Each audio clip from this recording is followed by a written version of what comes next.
But when you do your mantra, time is like laziest at that time. So if you're getting bored, or if you don't relish it the way you relish a movie or a sport event or a rock show, you are not doing mantra properly. The love is missing, the dedication is missing, the joy is missing. Mantra chanting is pure joy. So much so that your mind gets immersed into it, and there's tears of joy flowing in the ears and coming and rolling on your cheeks, and it's rolling in the neck and rolling all the way to the chest, and you are feeling it, and it's so rapturous. Time flies. That's how a mantra jap should be done. If this is not happening, then keep on working. That's why the great love for your Ishta, has to be there. A great, great love for the Guru has to be there. And a great dispassion has to be there. For example, if somebody is watching see, I love all the sports and sport persons, but still, if you watch a 6-hour cricket match, how will it change you? What will it add in your life? Americans buy their baseball or the rugbies in England, very expensive tickets. It can go to like £500 or maybe £1,000 for the special boxes where you get to spend time with some rich and famous. So very expensive sporting event tickets are there. But after watching that, how did it change you? How did it make you better? How did it improve your life? You were a depressed guy before the sport. You are a depressed guy after the sport. You are a depressed person before the music show, and after the music show, you are more depressed because it has ended. What did it add in your life? Nothing. It's just a firecracker. Boom. Then darkness is more after that firecracker ends. That's why all those people who party like an animal, next day they are having hangovers and they are vomiting, and sometimes they end up in a hospital. So it comes with the rise, it comes with the fall. But when you do your mantra chanting properly, you make your life beautiful. And it's not like a firecracker that light, light, light, and then all dark, dark, dark. It makes some relevance to your life. It adds to your life. It improves the quality of your mind. It improves the quality of your health. It improves the quality of how you interact with somebody. It improves the way you think about yourself and how you think about others. But if somebody says, let's go and watch a movie, you will be ready to go. Followed by dinner, oh, love it.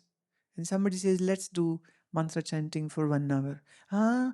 Very boring. You do it. I don't want to do it. If mantra chanting is boring and movie is exciting, then you are not a true spiritual practitioner. I'm not saying don't watch movie. I'm not saying that. But I'm just giving a comparison. A movie, a dinner, a sporting event, a music show, or something, Great. Everything is great. See, if you enjoy that, I have no problem. Maybe take me along when you go for a music event. Of course, not to a rock show, but if something classical, I would love to go there. Not a problem. I'm just making a comparison. One thing makes you more enslaved to those things. One thing makes you more bondage free. And the quality of your mind becomes so beautiful. And these days now, even the doctors are talking about do meditate, do meditate. Doctors are talking about do some yoga. If you have high blood pressure, they say do some yoga, move your body. And many people are like learning Tai Chi, learning yoga, learning Qigong, uh, or going for a run. Yeah, and then learning some, soothing exercises to calm the body and relax the body. Doctors are talking about move your body. When you move your body, you bring something good to yourself.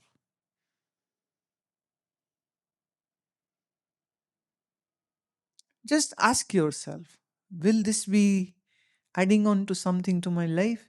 Will it be relevant for me or not? Just ask a question, simple question. If it says, oh yes, watching a new movie of Spider-Man will make something great in my life, please go ahead. Kudos, congratulations. Go every day. Maybe watch all the 4 shows. But can you watch all the 4 shows in a one day of a same movie? But there are some people who will do that.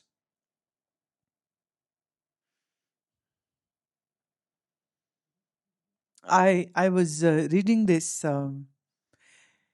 A friend, and there's a new cinema just came in. It used to be like talkies, pictures, and then they would play the music.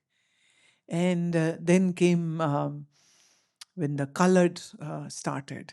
So a friend visited his buddy from school to a city. And he said, let me take you to a movie. He said, what's that? He said, you'll find out. So they go to a movie show.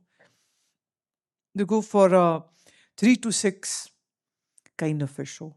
So they both go. This person is seeing a big screen first time, and the music score and soundtrack and dialogues and Indian Bollywood, cinema and jumping and everything and romance and this and that. And then the film ends. So his villager friend says, "Can we watch the next one also?" I heard that they repeat this show, 4 times a day. I say, yeah, but why want to watch it again? We just watched it. He said, well, that scene in which the heroine goes to the pond to take a dip. So she removed her um, the dupatta, the veil, the headgear which she was wearing, and then she went.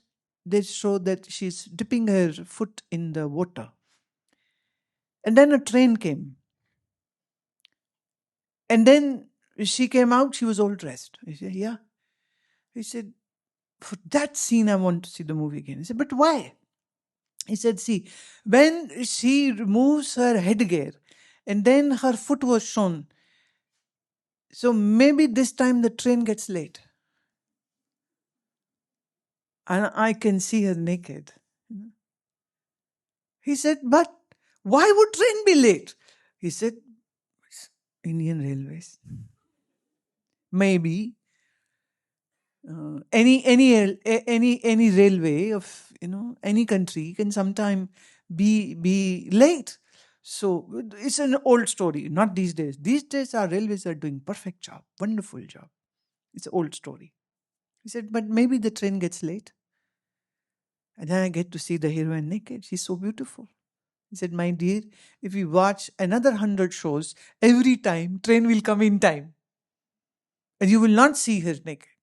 He said, "Then no fun. I don't want to watch it." The obsessiveness of gaining sensual pleasures is like a disease, and it arises from seeing this body as me and mine. So that has to be the focus on where we work. It's tough, it's difficult, it's arduous, but You have to have a very refined intellect to understand all these things. Because I'm not giving any entertainment. I try to bring some jokes, I try to bring some stories, I try to bring some anecdotes into it, just to make some very difficult terms easy to understand. So there should be a great joy when you do your chanting. There should be great joy when you do your pranayam. There should be a great joy when you are doing your asanas. And these will be the preparations for you to become a better listener and understand these Vedantic phenomenon principles. So our pure self is Sat Chit Anand Vyapak. Vyapak is meaning infinitum. And seeing oneself as a body or mind is a state of ajnana, not knowing the truth. And to know the truth is giving us the ability to cut down all the bondages and burdens of the mind and be truly liberated. So what I'm speaking is not easily understood because people don't want this in their life. They want something else.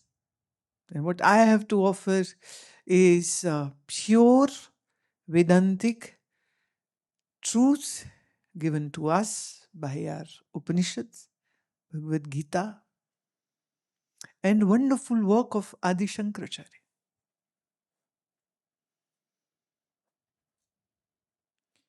But everybody has to grow up and be mature enough to have a desire to understand all this.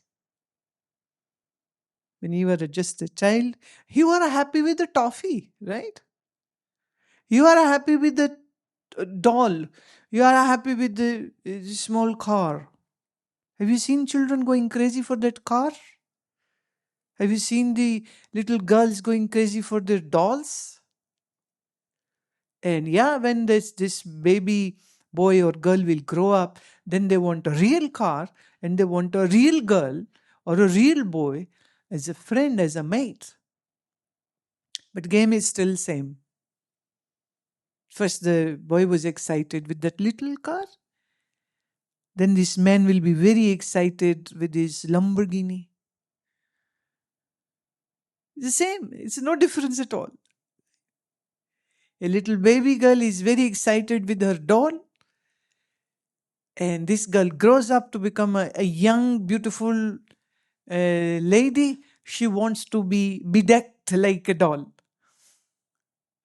So expensive dresses and diamonds and bling and accessories. And now she wants to look like a doll. Same game. Same. No change. So that getting joy from stuff, that getting joy from things and blings and money. The objects change, but the wish to gain pleasure from those things remains same. And Vedanta says, just stop, think over, will this joy be eternal or not? If it is not, then don't waste your time. But the true seeking comes very, very difficult. Very difficult. The solace, what you get from the worldly stuff, that lure is huge. Very big, very big. And in our scriptures, somewhere in Puranas, they call these urges as a dangerous snake which will eat you up. And that snake lives in you. The urges are like a snake. They live in you.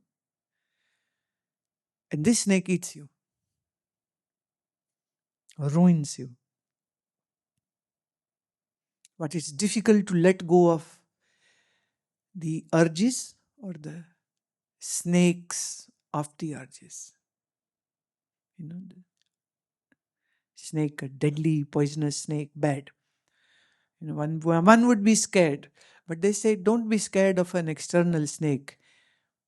Be more scared of the urges which you have in your mind. Those are more dangerous. I want to be big, I want to be popular, I want to be strong, I want to be number one, I want to be an apple uh, uh, of every eye. Everyone should love me, pay attention to me, applaud me, clap for me, respect me, love me, whatnot. This is like a snake in your mind. And then there is this sense of being lonely, so much there. You don't want to be lonely, and hence you are making so many friends and colleagues, and the tying up with other human beings. Oh, I don't want to be lonely. I want people around me. I want bigger families around me. And then you have everything sometimes, but that loneliness is still there. That doesn't go away. That's the sad part. People make a family with great efforts, and yet they are left alone. Of course, when the children will become adult, they will move away for their jobs, for their marriages, moving on to another continents, and this old men and women are alone. And then if either of them dies, then the widow or the widower is more lonely and more alone. And their whole work of their life was making a family. And yet in the end they are alone and lonely. That's the sad part. So the learned people, the sages said, when you make a family, just remember it's good to have a family, but don't be enslaved to the family. Create a real home inside and never be dependent on anybody for anything. And yet be a giver. Give smiles to everyone. Be kind to everyone. Be compassionate to everyone. But never be bonded to anyone. It's a big thing to ask, but that's the real way to do it. But those who will understand what I am talking will, of course, create this beautiful life for them, a state of mind for them, a nice intellect for them, where they are very self-sufficient.